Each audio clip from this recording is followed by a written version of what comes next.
नमस्कार, मैं हूं उदय गुप्ता और आप देख रहे हैं यूपी तक। इस वक्त हम लोग चुनाव यात्रा में हैं और हमारे साथ मौजूद हैं उत्तर प्रदेश भारतीय जनता पार्टी के प्रदेश अध्यक्ष डॉक्टर महेंद्र नाथ पांडे। डॉक्टर महेंद्र नाथ पांडे के साथ हम चौपर में मौजूद हैं और इनसे जानने की कोशिश करते हैं कि किस तरह से चुनाव अभियान चल रहा है, साथ ही कई अन्य मुद्दों पर भी बात करेंगे। तो आइए बात करते हैं डॉक्टर महेंद्र नाथ पांडे से। डॉक्टर साहब, किस तरह से चुनाव प्रचार चल रहा है आपका? बहुत ही सघन चुनाव प्रचार चल रहा है। पार्टी के जो सिस्टम है बूथ तक सक्रिय है और पार्टी ने काफ़ी लंबा होमवर्क किया और हम लोग सकारात्मक चुनाव लड़ रहे हैं, नकारात्मक नहीं। जैसे विपक्ष नकारात्मक चुनाव लड़ रहा, वो केवल मोदी हटाओ मोदी हटाओ, और हम लोग जो चुनाव लड़ रहे हैं भाजपा के लोग और हमारे सहयोगी दल, मोदी की सरकार ने और 2 बरस से योगी की सरकार ने जो लोक कल्याण के काम किए हैं, इन लोक कल्याण के कामों को लेकर के जनता को भविष्य में एक पुनः केंद्र में मजबूत सरकार का भरोसा लेकर के जा रहे हैं और जनता उसका रिस्पांस दे रही है। तो उसके लिए पार्टी की, और हम एक जिम्मेवार पार्टी है, हमारी इकाइयाँ 12 महीने काम करती है। हम समाज के सभी वर्गों में पैठ बनाए हुए राजनीतिक दल हैं, तो सबका सर्वस्पर्शी पार्टी होने का लाभ हमारी पार्टी को मिल रहा है।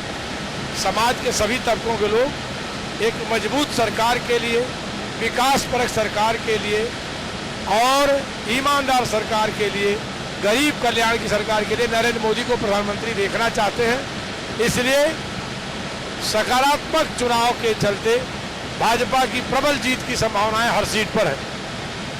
डॉक्टर साहब, 2 चरणों के मतदान हो चुके हैं, तीसरा चरण जल्द शुरू होने वाला है। किस तरह से देखते हैं, कितनी सफलता मिलेगी? पहले और दूसरे चरण में 16 सीटों में सीधे सीधे 15 सीटें तो हमारी बिल्कुल जीत के किनारे हैं। 1-2 सीटों पर कड़ी टक्कर की जानकारियां हैं और तीसरे चरण में जो कल होने जा रहा मतदान, उसमें कई सीटें सपा के गढ़ की हैं, उसे भी हम उनसे इस बार छीनने वाले हैं। 2019 में मोदी फैक्टर कितना काम कर रहा है?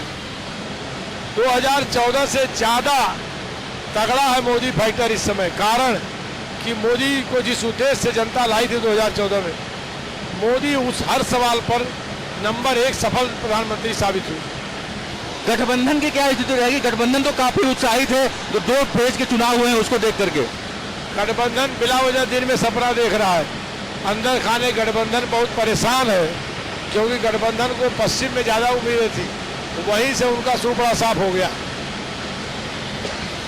मुलायम सिंह ने शुभकामना दी थी नरेंद्र मोदी को, लेकिन जब मैनपुरी वो पहुंचे, चुनाव लड़ रहा है और मायावती के साथ थे, लगभग 26-27 सालों के बाद वो एक साथ मंच पर आए और उन्होंने जनता से अपील किया कि मायावती जी का सम्मान करना। तो किस तरह से देखते हैं इसको आप?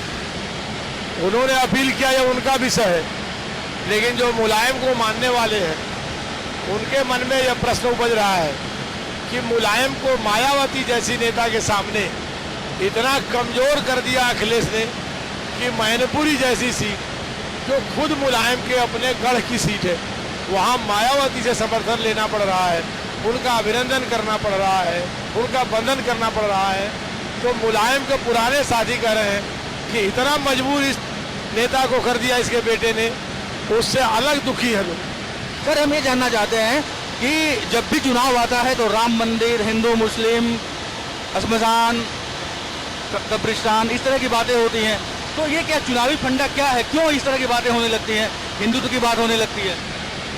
नहीं, ये अप्रासंगिक मुद्दे हैं। चुनाव सीधे सीधे जनता के बुनियादी जरूरतों पर लड़ना चाहिए, विकास और गरीबों के बेहतर जिंदगी पर लड़ना चाहिए। चुनाव कैसा बढ़िया पारदर्शी शासन हो, सुशासन हो, ईमानदार सरकारें हो और देश की प्रतिष्ठा, भारत सरकार का चुनाव है। भारत सरकार ही दुनिया में भारत को प्रस्तुत कर सकती है, राज्य सरकारें अपने राज्य के अंदर करती हैं। तो भारत सरकार ऐसी हो जो दुनिया में सर उठा के देश को चला सके, उस मोर्चे पर नरेंद्र मोदी सरकार 100% सक्सेस रही है। इसलिए देश भाजपा के साथ है। आप प्रवीण निषाद के नामांकन में गए थे, आज लौटे हैं, किस तरह से बातें हुई हैं? निषाद पार्टी को किस तरह से आप देखते हैं, उनका सहयोग मिला है तो क्या फर्क पड़ेगा आपके चुनाव पर? निषाद पार्टी को हम लोगों ने यहाँ टिकट दिया है और जीत के लिए उनकी पार्टी के प्रवीण निषाद को भाजपा ज्वाइन करा करके कमल चिन्ह दिया है, ताकि हमारे मतदाता प्रबल समर्थन करें। और निषाद पार्टी इसके एवज में हम लोगों को जगह जगह समर्थन दे रही है और उनके लोग भी हमारा साथ दे रहे हैं। ये सीट हम जीतेंगे ही, और निषाद पार्टी गरीबों के कल्याण में काम करती है। हम लोग मिल करके प्रदेश और देश की सरकारों से निषाद समाज की भलाई के काम करेंगे। सर, एक बात जानना चाहेंगे, साध्वी प्रज्ञा को आप लोगों ने टिकट दिया है, भोपाल में चुनाव लड़ रहे हैं और प्रत्याशी घोषणा होने के बाद ही वो हिंदुत्व के बारे में बात करने लगे, राम मंदिर की भी बात कर रही हैं। देखिए, साधु प्रज्ञा हिंदुत्व की एक जानी पहचानी इमेज है और उसने जो कुछ बयान दिया है उसने दर्द भोगा इस नाते बयान दिया है, लेकिन दिग्विजय सिंह के बारे में जो उन्होंने कहा है वो बिल्कुल सही कहा। दिग्विजय सिंह जैसे बेसिर पैर के बोलने वालों के लिए कभी कभी प्रज्ञा जैसे बयानों की जरूरत पड़ती है। हेमंत करकरे के बारे में उन्होंने कहा है, देखिए उस बयान से मैं इत्तेफाक नहीं रखता और उन्होंने भी अपना बयान वापस लिया है। हेमंत करकरे देश के लिए शहीद हुआ है, वो भारत का एक बहुत ही होनहार पुलिस अधिकारी था, हम उसके शहादत की इज्जत करते हैं। प्रधानमंत्री नरेंद्र मोदी 2 दिनों के लिए बनारस आ रहे हैं, 25 तारीख को उनका रोड शो है और 26 को नामांकन करेंगे, तो किस तरह से तैयारियां की जा रही हैं? 25 को रोड शो की बहुत शानदार तैयारियां पार्टी ने की है और जनता अपने तरफ से जगह जगह उनके स्वागत के लिए स्वयं मंच बना रही है। तमाम संगठन, व्यापारी संगठन, समाज के संगठन और भिन्न भिन्न राज्यों के जो लोग यहाँ निवास करते हैं उनके संगठन मोदी जी के स्वागत के लिए विशेष तैयारियां कर रहे हैं। अपने आप देश दुनिया में देखने लायक नज़ारा रहेगा 25 तारीख। प्रधानमंत्री के नामांकन में कौन कौन हस्तियां शामिल होंगी? प्रधानमंत्री के नामांकन में भारतीय जनता पार्टी के सम्मानित नेता तो रहेंगे ही रहेंगे, योगी आदित्यनाथ जी, राजनाथ जी, सुषमा जी, अन्य सम्मानित एनडीए के भी वहाँ पर प्रकाश सिंह बादल, नीतीश कुमार, ऐसे अनेक नेताओं के आने की प्रबल संभावना है।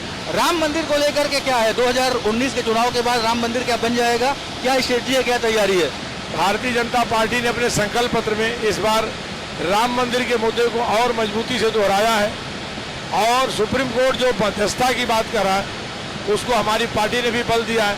निश्चित तौर से इस चुनाव के बाद नरेंद्र मोदी सरकार की प्राथमिकता में राम मंदिर के निर्माण का मसला भी, उसे हल करने का, उसका समाधान करने का विषय भी प्राथमिकता में रहेगा। उम्मीद की जाए कि इस बार राम मंदिर बन जाएगा। निश्चित तौर से उम्मीद करना चाहिए कि हमारी सरकार उसको निर्माण में विशेष प्राथमिकता देगी। उत्तर प्रदेश में कितनी सीटें आ रही हैं भारतीय जनता पार्टी की? उत्तर प्रदेश में हम लोगों ने 73+ का नारा दिया है।